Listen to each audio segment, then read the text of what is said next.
Hello students, in this session I will teach you the second topic in the fifth chapter, input and print functions.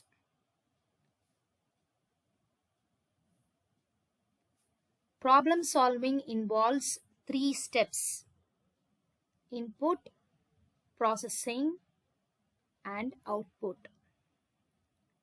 In Python, input function is used to get input during runtime from the user. Print function is used to display the output. Input function, let us see the syntax. Variable is equal to input. There is another form. Variable is equal to input prompt string. The first syntax of the input function is without prompt.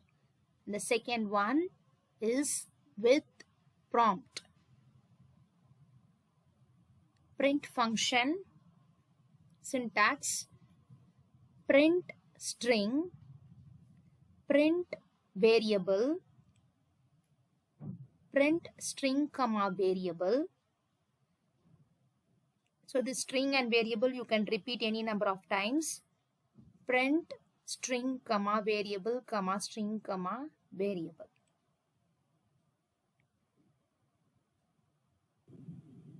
Now I will show you examples of input and print functions. Let me open Python IDLE, file, new file. So I'll type a simple program. First I will get the input for the variable A. A is equal to input. Second step, input for variable B. B is equal to input. Third step, I will find the sum. C is equal to A plus B, and then print C. Now let me save this program. File, save. So here in the file name I will give ex1. .py, the extension is optional, so I'm not giving it. Click the save button.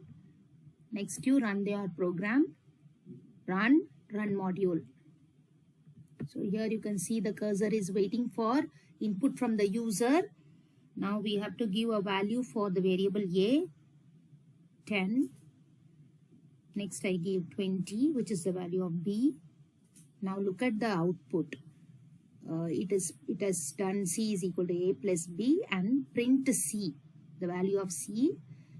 Actually you will be wondering the value of C should be 30. 10 plus 20, 30. But you are getting the display as 1020.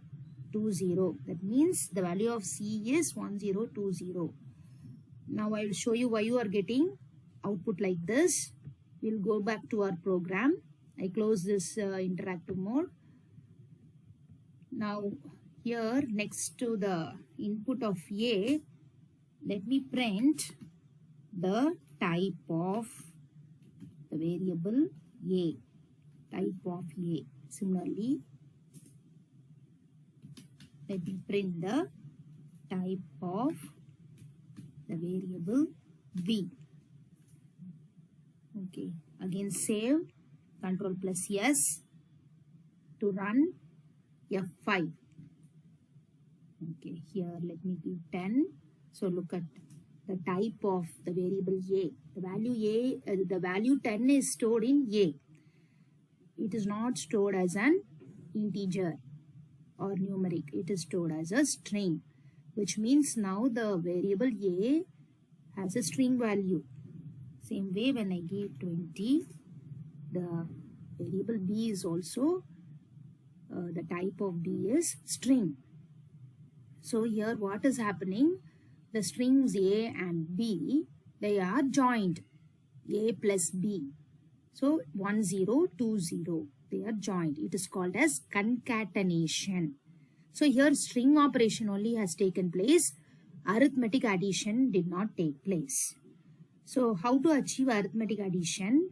For that, when you are getting the input itself, you have to convert it into an integer.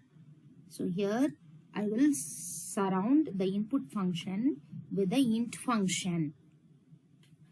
So like this, I will enclose the input function with the int function.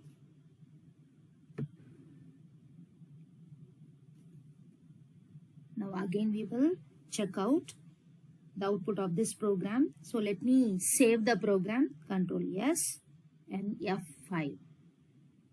Now again I will give the input 10. Now you can see that its type, data type has changed to int. Same way when I give 20, the data type of B also changed to int. Now you are getting the correct answer as 30. 10 plus 20. Here arithmetic addition has taken place. Okay, now we can little more improvise this program. Now I need no need to show the type of the variable A and B. I will remove those statements. So here I will add a prompt string inside the input function. So why we are giving a prompt string? Because then only during runtime the user will know what to enter. Enter the first number. So it's a string, so I give within quotes.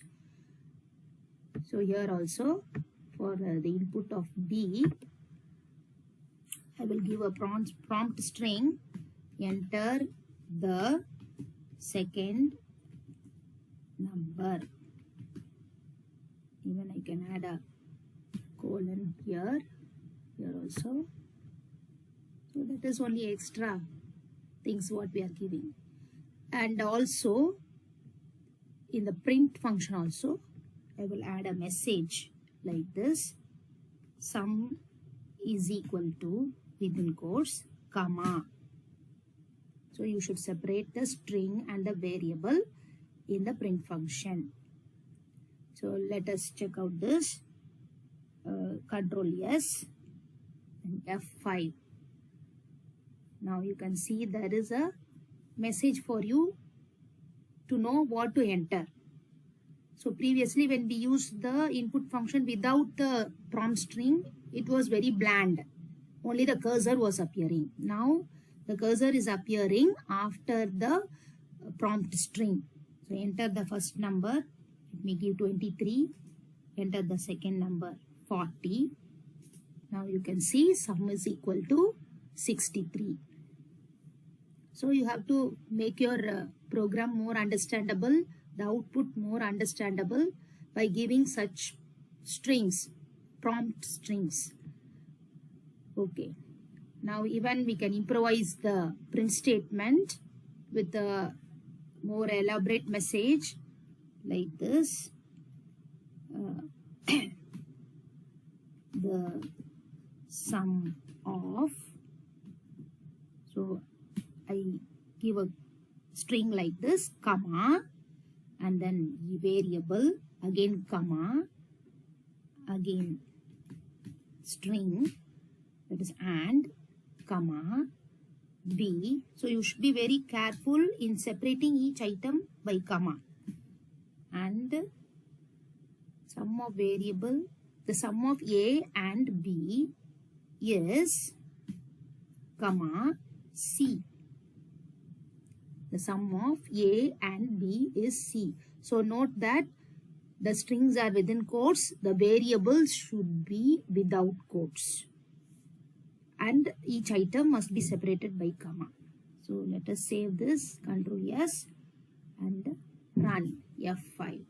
So enter first number 12, second number 70. So you can see the result, the sum of 12 and 70 is 82. So in the print, this print statement, there are some more ways in which you can easily format the output. So I will show you another method. The same output can be achieved like this, like giving the sum of, that is the whole thing as a string, the whole output as a string, the sum of. So what you can do, you can use set bracket like this, which is called as placeholder for that particular variable. So the sum of this and this, they are only placeholders, is like this. So you put the set brackets as placeholders, you close the string. Now you have to use the dot format method, dot format, and now in the format function you should say what each set bracket stands for, that is for which variable the each set bracket stands for. So in the first set bracket you want the value of A, second set bracket you want B, then you want C. So this is also one way of using formatting your output by using dot format method. So I have to place another close bracket. So you have to check out that how many opening braces are there, that many close braces, that is close parenthesis. So here there are two openings, so I have given two close braces. Now let me show you the output of this one. Control S, F5. So anyway we'll get the output two times because there are two print statements. So 20, let the first number be 20, second number 30. So you can see both the print statements are giving the same output. It is only we are using different methods to present our output. Different methods of the print statement. Okay, I can even show you another simpler model of this format function, which is called as F format. So just you have to give F and single quote. F quote and the message as it is, the sum of. So here when you are using the F format in front, F like that, you should say the variable itself in the placeholder, and B is C. You should mention the variable inside the placeholder. So in the second print statement, we only put the placeholders. We mentioned the variables in the dot format function. Okay, here I close the quote and close the print function. So there are many ways in which you can give the output. Choose your choice, whichever you want to choose. So Control S, F5. So let me give 20, 40. So you can see I'm getting the same answer, but I have used different ways of printing the output. Okay, children, I think you understood today's topic.